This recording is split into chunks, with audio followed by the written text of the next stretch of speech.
Total कितनी casualty है और क्या अब तक की जांच में सामने आया और क्या कितने बीमार हैं लोग, कितने अभी भी अस्पताल में भर्ती उस केस के बाद घटना के बाद? देखिए, कल रात को करीब लगभग 11:20 साढ़े 11 बजे कोई शॉर्ट सर्किट के कारण से आग लगने की एक दुर्घटना हुई।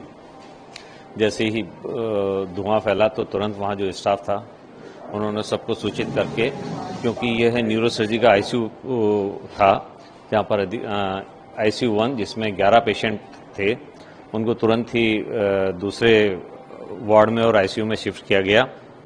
शिफ्टिंग के दौरान धुआं काफी हो गया था और आग की लपटें भी थे, इसलिए शिफ्ट करने में थोड़ी सी दिक्कत आ रही थी, लेकिन फिर भी सारे कांच तोड़कर और 15-20 मिनट के अंदर ही जो फायर ब्रिगेड की टीम भी वहां आ गई थी, पुलिस प्रशासन भी वहां आ गया था और समस्त चिकित्सालय का स्टाफ भी वहां पर मरीजों को बचाने के लिए वहां आ गया था। कांच तोड़कर और धुआं को निकालने की कोशिश की, पानी की बौछार से सबको किया गया। शिफ्टिंग किया, उसमें 11 पेशेंट थे, उनको आईसीयू में शिफ्ट किया गया।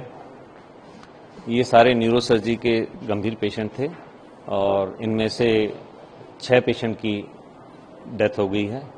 ये एक दुखद घटना है। इसके एहतियातन के तौर पर इसके पास वाले जो आईसीयू 2 था वहां के भी सभी पेशेंट्स को दूसरे वार्ड और आईसीयू में शिफ्ट कर लिया गया। टोटल कितने गंभीर रूप से घायल है सर इस घटना के बाद? देखिए, घायल अलग से कोई नहीं हुआ है, आग से किसी की डेथ नहीं हुई है। आईसीयू में आग लगी थी, आग पे कर लिया था, लेकिन धुआं काफी था, उसके कारण पेशेंट्स को अपन ने शिफ्ट किया था। इसमें अलग से किसी कोई दुर्घटना या पेशेंट घायल हुआ ऐसा नहीं है। 6 जो मौत हुई है ये तो आग लगने के कारण ही हुई? नहीं, आग के कारण नहीं हुए, सीरियस पेशेंट थे, इनको शिफ्ट किया गया। ऐसे क्रिटिकल पेशेंट्स जो होते हैं, जो वैसे ही काफी सेंसिटिव होते हैं, इनको दूसरे आईसीयू में शिफ्ट किया गया। वहां पर आईसीयू और उसके कारण से और कुछ जो गैस हुई थी उसके कारण से उनकी डेथ हुई। सर, सेमी आईसीयू में 13 पेशेंट थे, उन्हें शिफ्ट किया गया, 2 को पॉलीट्रोमा आईसीयू में किया गया। उस दौरान उसके बाद एक की डेथ हो गई इसमें।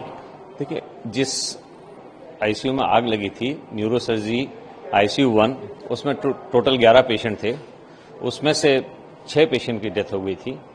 एहतियातन के तौर पे जो आईसीयू 2 था वहां से भी पेशेंट्स को, क्योंकि धुआं फैलने की और आशंका थी, इनको दूसरे आईसीयू में शिफ्ट किया गया। दूसरे वार्ड में जो सिक पेशेंट थे उसमें से एक पेशेंट की डेथ हुई है, लेकिन वो इसका कारण वो इसके कारण से नहीं।